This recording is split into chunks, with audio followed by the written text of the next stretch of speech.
Good morning everyone, कैसे हैं आप सभी। Welcome to my YouTube channel Rafale educational hub. Friends, आज है 22 अप्रैल 2024।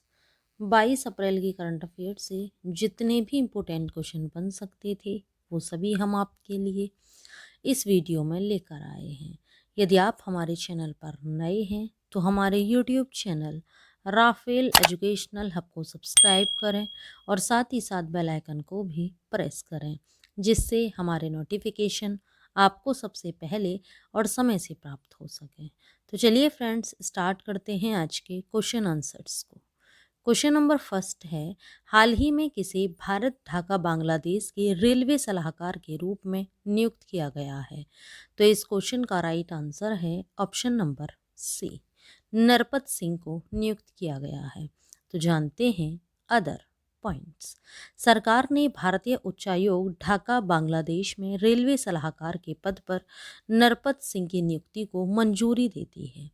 सिंह 2009 बैच के भारतीय रेलवे यातायात सेवा हैं। इससे पहले वह रेलवे बोर्ड में निदेशक के पद पर तैनात थे।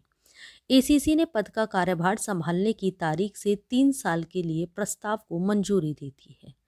नेक्स्ट क्वेश्चन है, एएफएमएस और किस आईआईटी ने सैनिकों की स्वास्थ्य समस्याओं के समाधान के लिए सहयोग किया है। तो इस क्वेश्चन का राइट आंसर है option number D, IIT Kanpur ने। तो जानते हैं अदर पॉइंट्स।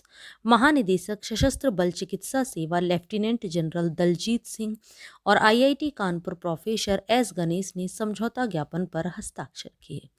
इसके तहत वे कठिन इलाकों में सैनिकों के सामने आने वाली स्वास्थ्य समस्याओं के समाधान के लिए नई तकनीकों पर शोध और विकास करने के लिए टीम बनाएंगे। आईआईटी कानपुर स्थापित art centre for computational medicine में एआई डायग्नोस्टिक मॉडल विकसित करने के लिए तकनीकी विशेषज्ञता भी प्रदान करेगा।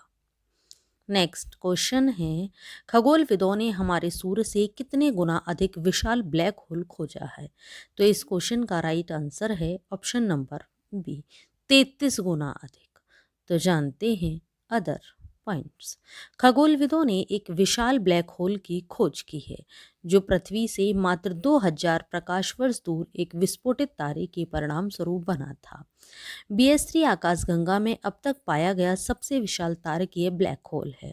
शोधकर्ताओं ने यूरोपीय अंतरिक्ष एजेंसी के गेया मिशन द्वारा एकत्र किए गए डेटा के नवीनतम भंडार में BS3 को देखा। 1 अरब तारों का 3D मानचित्र संकलित करने के लिए अंतरिक्ष दूरबीन को 2013 में लॉन्च किया गया था। नेक्स्ट क्वेश्चन है, sky tracks world airport awards 2024 में किस हवाई अड्डे की रैंकिंग में पिछले साल की तुलना में गिरावट देखी गई। तो इस क्वेश्चन का राइट आंसर है ऑप्शन नंबर ए, मुंबई हवाई अड्डे में। तो जानते हैं अदर पॉइंट्स। सिंगापुर चांगी हवाई अड्डे ने sky tracks world airport award 2024 में अपना शीर्ष स्थान खो दिया। अब दोहा का हमाद इंटरनेशनल शीर्ष स्थान पर है। शियोल इंचियोन ने तीसरा स्थान हासिल किया और इसे 2024 में सबसे अधिक परिवार अनुकूल हवाई अड्डे का नाम दिया गया। टोक्यो के हानेडा और नारिता हवाई अड्डे विश्व के सर्वश्रेष्ठ हवाई अड्डों की सूची में क्रमशः चौथे और 5वें स्थान पर हैं। नेक्स्ट क्वेश्चन है, हाल ही में कौन सी कंपनी भारतीय विश्व स्तर पर चांदी की तीसरी सबसे बड़ी उत्पादक बन गई है। तो इस क्वेश्चन का राइट आंसर है option number A, Hindustan zinc company बन गई है। तो जानते हैं इंपॉर्टेंट पॉइंट्स। वेदांता समूह की कंपनी हिंदुस्तान जिंक विश्व स्तर पर चांदी की तीसरी सबसे बड़ी उत्पादक बन गई है। राजस्थान में इसकी सिंदेश्वर खुर्द खदान को अब दुनिया की दूसरी सबसे बड़ी चांदी उत्पादक खदान का दर्जा दिया गया है। कंपनी की उत्पादन वृद्धि दर में वर्ष दर वर्ष 5% की वृद्धि का श्रेय अयस्क उत्पादन में वृद्धि और उन्नत ग्रेड को दिया जाता है। नेक्स्ट क्वेश्चन है, हाल ही में किसको ऊर्जा में उत्कृष्ट योगदान के लिए सम्मानित किया गया है। तो इस क्वेश्चन का राइट आंसर है option number B, Kaushik Rajshekhar को सम्मानित किया गया है। तो जानते हैं इंपॉर्टेंट पॉइंट्स। ह्यूस्टन विश्वविद्यालय के प्रोफेसर कौशिक राजशेखर को जापान की इंजीनियरिंग अकादमी के अंतर्राष्ट्रीय फेलो के रूप में चुना गया है। उन्हें बिजली रूपांतरण और परिवहन विद्युतीकरण में उनके महत्वपूर्ण योगदान के लिए मान्यता दी गई है। 73 साल की उम्र में राजशेखर यह उपलब्धि हासिल करने वाले 10 से भी कम अमेरिकी साथियों में से एक हैं, जो इंजीनियरिंग क्षेत्र में उनकी विशिष्ट स्थिति को दर्शाता है। नेक्स्ट क्वेश्चन है, इनमें से किस नौकरशाह ने हाल ही में राष्ट्रीय सीनियर पावर लिफ्टिंग चैंपियनशिप में कई पदक जीते और रिकॉर्ड तोड़े? तो इस क्वेश्चन का राइट आंसर है ऑप्शन नंबर सी, एकता बिश्नोई। तो जानते हैं अदर पॉइंट्स। एकता बिश्नोई ने राष्ट्रीय सीनियर पावर लिफ्टिंग चैंपियनशिप में कई पदक जीते हैं। वह भारतीय खेल प्राधिकरण में उप महानिदेशक हैं और फिट इंडिया मूवमेंट के पीछे प्रेरक शक्ति हैं। बिश्नोई ने राष्ट्रीय सीनियर पावर लिफ्टिंग चैंपियनशिप में डेडलिफ्ट में रजत और कुल मिलाकर कांस्य पदक जीता। उन्होंने अपने आधी उम्र के प्रतियोगियों के साथ प्रतिस्पर्धा की और मास्टर 2 श्रेणी में रिकॉर्ड तोड़े। इसके अतिरिक्त वे फिट इंडिया मूवमेंट की मिशन निदेशक के रूप में कार्य करती हैं और खेलो इंडिया योजना का नेतृत्व करती हैं, जिसका उद्देश्य पूरे भारत में फिटनेस और खेल को बढ़ावा देना है। नेक्स्ट क्वेश्चन है, द सैटेनिक वर्सेज पुस्तक के लेखक कौन है? तो इस क्वेश्चन का राइट आंसर है option number D, Salman Rushdie हैं। तो जानते हैं अदर पॉइंट्स। सलमान रशदी ने 16 अप्रैल को अपनी 2022 की चाकूबाजी की संस्मरणात्मक पुस्तक नाइफ का विमोचन किया। सलमान रशदी की नाइफ में 2022 में उनकी चाकूबाजी की घटना का वर्णन किया गया है, जो एक मार्मिक संस्मरण में हिंसा, पुनर्प्राप्ति और विपरीत परिस्थितियों में कला की शक्ति को दर्शाता है, जो अकल्पनीय को समझने में साहित्य की भूमिका की पुष्टि करता है। Salman Rushdie the satanic versus पुस्तक के लेखक हैं। इस पुस्तक ने विवाद को जन्म दिया और 1989 में ईरान के ग्रैंड आयतुल्लाह रूहुल्लाह खोमैनी ने रशदी के खिलाफ फतवा जारी किया। फतवे के बाद रशदी को एकांतवास और निरंतर संरक्षण का सामना करना पड़ा। चुनौतियों के बावजूद रशदी को अभिव्यक्ति की स्वतंत्रता पर उनके रुख और साहित्य में उनके योगदान के लिए जाना जाता है। नेक्स्ट क्वेश्चन है, न्यूज़वीक के कवर पेज पर छपने वाले नरेंद्र मोदी कौन से प्रधानमंत्री बने हैं?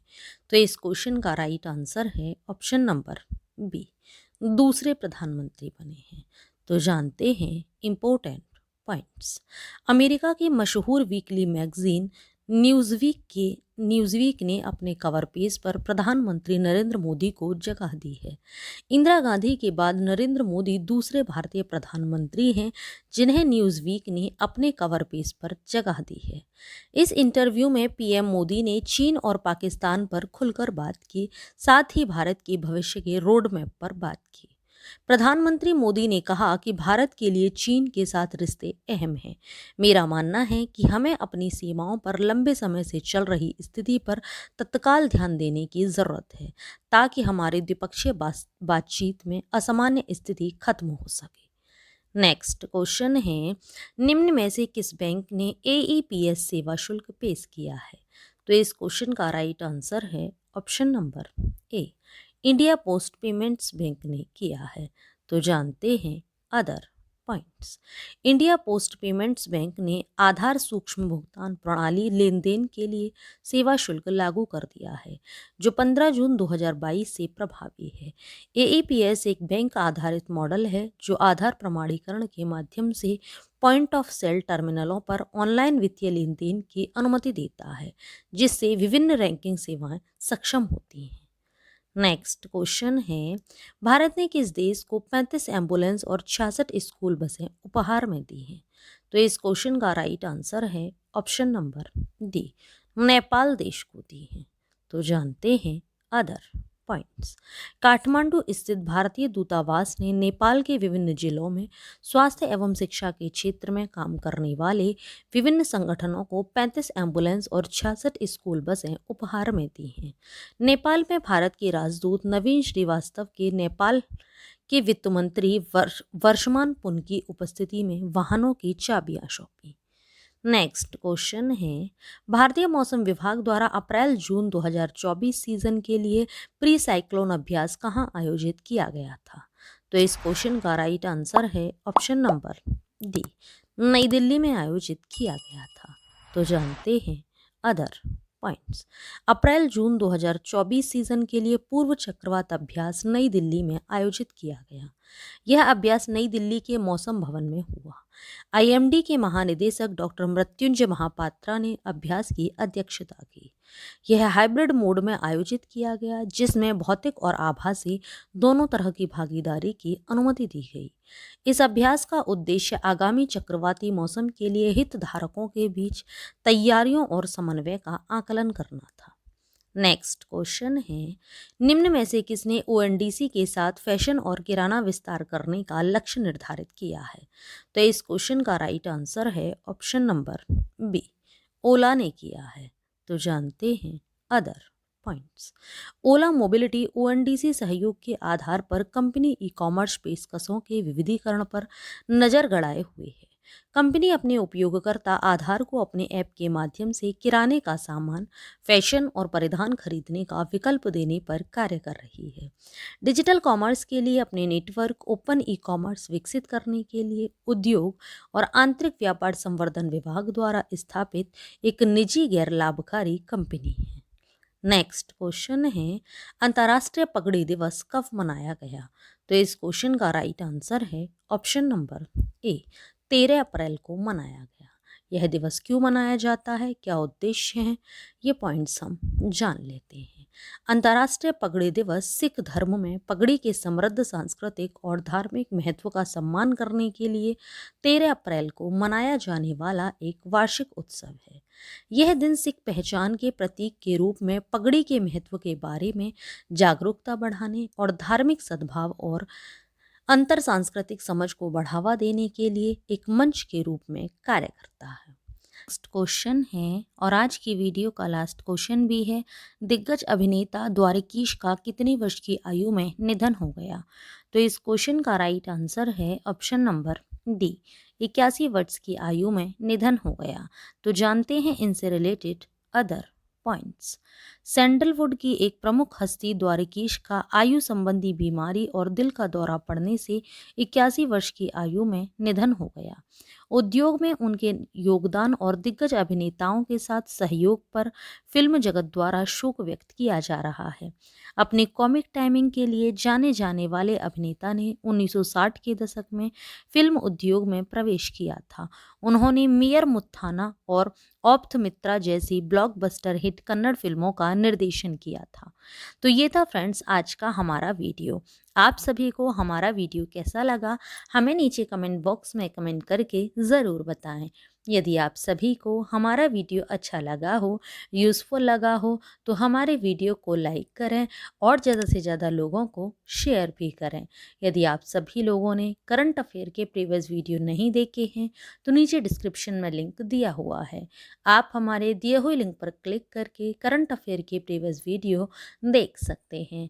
ये वीडियोस आप सभी के लिए हर एग्ज़ाम की दृष्टि से काफ़ी यूज़फुल भी हैं। Thanks for watching video friends.